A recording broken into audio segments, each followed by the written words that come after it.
Hey everybody, this is Larry Everett with Hyperspace Beacon, and you might have saw my dissection of the video coming from Gamescom from Star Wars The Old Republic, the new expansion, Knights of the Fallen Empire. If you haven't seen that, go check that out. It takes apart the new video that we saw with some really interesting information hidden inside there. However, that's not the only news that we got coming from Gamescom. As you might have noticed, if you follow anything with Star Wars The Old Republic, there was a couple of videos from the Cantina Tour. There have been people just talking all about what they've talked with the devs about and things along that line. So what I've done here is I've done a little bit of consolidation of information. This is all the really new information that we found out at Gamescom. Anything that I might miss here in this little roundup has already been talked about before, so I don't want to repeat all of that information, but this is all the new information, and I've divided it into two different sections, and I want to make this very clear regarding this. This is in the two different sections that I've done here are things that can be confirmed, that we know were said by BioWare devs, and so therefore are absolutely true. There's either video of it happening, or it was said during the Q&A, or something along that line.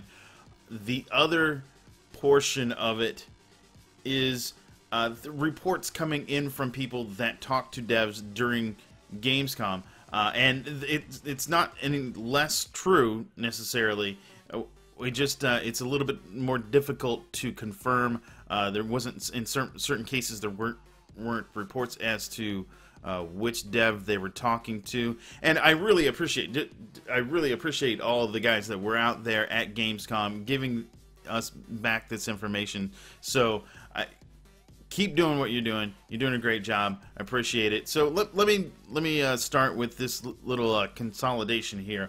So the first thing we have was from the Q&A, and they asked about the choices within Knights of the Fallen Empire. They have BioWare has been pushing and just really driving home that your choices are going to matter. And one of the things that people have been asking, and I've been wondering myself, is there going to be global ramifications to the choices? Are we going to see a physical difference possibly within the world of Star Wars The Old Republic, maybe some of the old planets that we visited? Are we going to see anything new as far as that's concerned, or is everything going to remain unchanged? Well, BioWare said that that it's too hard, is the words that keep coming out of their mouth, that it's too hard to do these things. They say that they've been trying for 7 years to figure out how to get all that to work, and it's just been too difficult to come up with a really good plan to get that to work. So unfortunately, in Knights of the Fallen Empire, you're not going to see any world changes. All the changes that happen are going to be personal stories. So the second thing I would like to mention is crafting changes. They talked about crafting a little bit. They didn't get into huge detail regarding what's changing crafting. They said there's actually going to be a post on it later. However, they did want to talk about the crafting nodes themselves, like the gathering nodes, rather, not necessarily crafting, but the gathering nodes. They said that the low-level players can get usable mats from high-level nodes and vice versa. Cool. Okay, so I like that. Let me preface this by saying I like that. I like that idea, but I don't like the idea of it completely adjusting to your level. So if I go to, say, if I go to Coruscant or whatever, I can go to Coruscant and go to as a level 60, 65 character. I can go down to those nodes and get the high level mats. What? So what that's going to mean is that there's going to be people that just farm the biggest clusters of nodes, and they just stay there and farm it the whole time and make tons of money. This is going to make it difficult for low-level players to start gathering nodes. I mean, I don't necessarily think that high-level players are just going to take over every single node, but I also have trouble because there's certain crafting. Hopefully this changes. Maybe this will change. Maybe they've got something in mind that will completely change this, and what I'm saying right now doesn't mean anything. That certain items and stuff that I make on, you know, like dyes and things along that line require lower level items. So does that mean that I can no longer make those items as high at a high level character, or I have to get a character at that specific level, or I have to run missions and only get those things from missions? It's going to make things a little bit more difficult. So anyway, I'm really interested to see where this goes in the future, but right now this concerns me just a little bit. They also asked at the cantina. They asked about new PvP maps, and you know, this is where I get a little bit of a stickler as far as the design is concerned of Knights of the Fallen Empire. I really like the idea of the storyline and that kind of thing, but I do think that we have been running with the same PvP maps for well over a year now. The new Hut Ball came out last year, and so it's been way over a year, and it's going to be even more time before we see a new PvP map. And the last Hut Ball map wasn't that great. I think it was really poorly executed, and now they're saying nope, sorry, no more PvP maps. And they also said that the point of 3.3 was to fix the PvP population, and maybe it did. I'm a little bit lax as far as knowing exactly what's happening with the PvP population, but perhaps I'm wrong, but perception says that it's not really fixed it. So we'll see, and I apologize to every PvPer out there. I really wish there was something for you guys in the expansion. They even said at the same Cantina Tour that there's the cross-server thing. They said they're not ignoring the issue, and that there's something awesome in the works, but there is nothing as of right now. And this is the same thing that they've kind of been feeding us for a year. And I think I think it's great that they have these cool ideas, but you know what? We really want to know what they are, and we really want to know when they're coming. And I think that the PvP community is kind of getting tired of just, you know, sitting on their hands.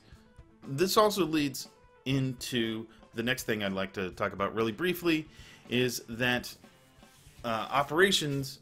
There isn't going to be an operation this year. They said that there is going to be those changes that we've mentioned before, that, you know, you're going to be they're going to scale the operations, but there isn't going to be one this year, and look for a new operation next year. The other thing that they also mentioned is that there's not going to ever be any more nightmare modes, which is okay. I mean, considering the difficulty of the hard modes of the current operations, I can kind of understand that. And as long as they keep the story modes where they are and the hard modes where they are, a nightmare mode isn't necessarily going to be required. The last thing here that is absolutely confirmed, this is the last thing I want to talk about that's absolutely confirmed, is that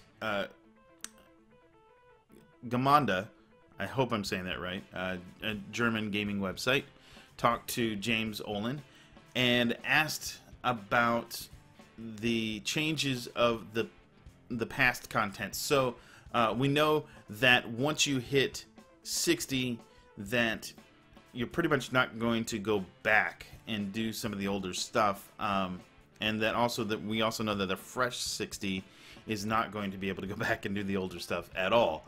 So he asked about streamlining the process, the 1 through 60 process. What's happening there? And James Olin said, you know what? I've got a video. We've got a video of it because that's what Gamanda did. So thanks, Gamanda. I'm going to go ahead and play this video. What we did is we really focused the experience on the story, and we got rid of all the parts that weren't really supporting the story, all the grindy bits and the parts that, if you're a BioWare fan, you don't really want to do, like, you know, the missions where you had to kill 12 troops or, you know, disable 8 satellite links or, you know, things like that. It used to take about, I don't know, anywhere between 150 to 200 hours to finish a class story, and that'll be more like, it'll be closer to the original length of Knights of the Old Republic.